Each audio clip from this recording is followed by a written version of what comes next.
করেছি ওটা আর ফিরানো হবে না। এটা কি কোনো মানবতার মন্ত্রী? এটা কি কোনো মানুষের মন্ত্রী? এটা কি কোনো, এটা আপনারা কি মনে হয়? আমার মনে হয় এখানে কোনো একটা ষড়যন্ত্রের গন্ধ পাচ্ছি। এটা একটা ষড়যন্ত্র গন্ধ যদি নাই পাইতাম তাহলে আমি বলি যে আমাদের যখন সরকার আসছেন সেই পিলখানার বিচার কিন্তু হয় নাই। আমাদের এখানে জুলাইয়ের সনদ কিন্তু এখনো আমরা পাই নাই।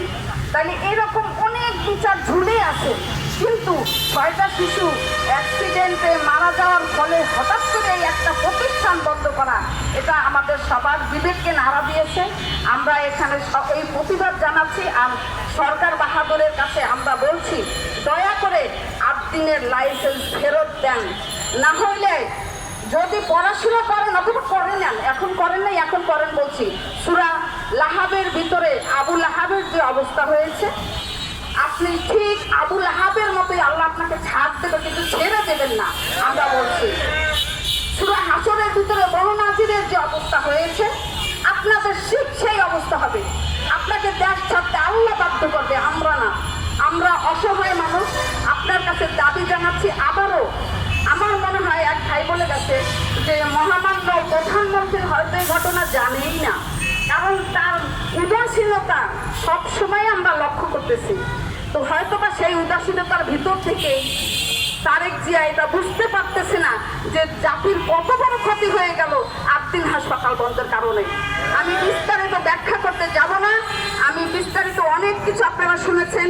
আমি নিজেও সেখানে গ্রাহক, আমি নিজেও কর্মী। এতগুলি মানুষের অন্ন বস্ত্র ভাতের নিশ্চয়তা কেড়ে নিলেন। তার ঢাকা শহরে থাকতে হলে বাসা ভাড়া দিতে হয়, তাদের মাথা গোজার ঠাইটুকু কেড়ে নিলেন। তাহলে আপনারা মানুষের দায়িত্ব কেন নিলেন যদি পারবেন না? আপনার মনেই যদি এত বিষ ছিল যে আপনি সমস্ত গরিবদের পিষে মারবেন, তাইলে আপনি ক্ষমতায় আসছেন কেন?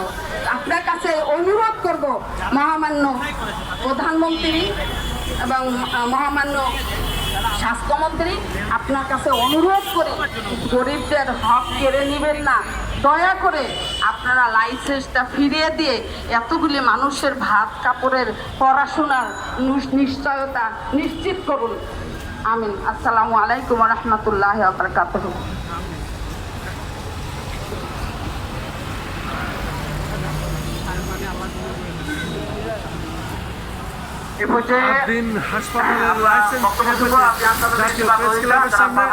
বিশাল এই মানববন্ধনটি হচ্ছে, আমরা দেখতে পাচ্ছি তারা 8 দিন হাসপাতালের লাইসেন্স ফিরে পেতে চান। আমি সবার আগে আমার সাংবাদিক ভাইকে জানাই আসসালামু আলাইকুম।